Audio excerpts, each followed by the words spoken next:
بگو به من گفتی چند سالش بود که شوهرش دادی؟ اون 4 ساله بود.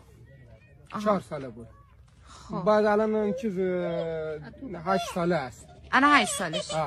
خب پولش هم خوردم دیگه، قرضدار بودم دیگه، از اون تا هیچ 1.5 سال میشه کمکم نیست، هیچ چیزی نیست.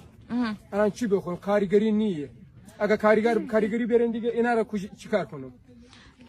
چقدر فروختی؟ چقدر پول گرفتی شما بابتش؟ چی با 5 لک فروختم.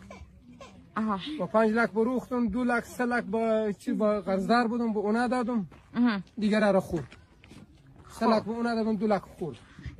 الان شوهرش چیه؟ چند سالشه؟ شوهرش 12 ساله باشه. 12 13. کی میاد ببرت؟ یعنی کی بعد بره پیش خونه شوهرش؟ هر وقت دلی از اونا میخواست دیگه میاره میبره دیگه. پول خوردم دیگه، گپی نیست. هر وقت بخوان میتونم بیان ببرن. اون 12 سالشه. چند تا شما اشتوک داری کلا؟ چند تا بچه چند تا دختر؟ 2 تا بچه دارم، 3 تا دختر. 2 تا مرده.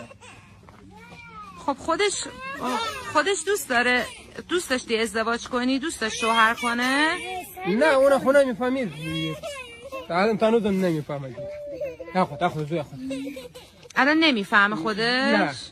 الان میگه من بهش میگم که الان میگم با دستش شوهری تو، میگه دهنی پدرش، میگم که نمیرم. میگه نمیرم، میخواد پیش شما بمونه. شما چند تا دختر دیگه داری؟ 3 تا. اونا چند سالشونه؟ یکی از اونا 7 ساله است. اینه؟ یکی این بچه اینه؟ یکی از اون بچه ما. اونم شوهر دادی؟ نه اون شوهر نداره. اینجا خونه تونه؟ این خانه نه. برو داخل خاله.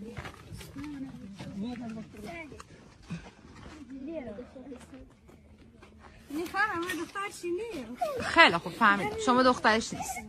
اینجا خونه است.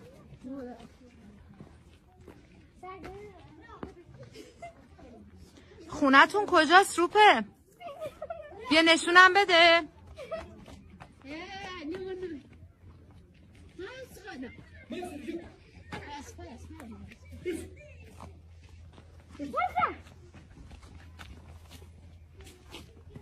این بچه منم مایبه خاله.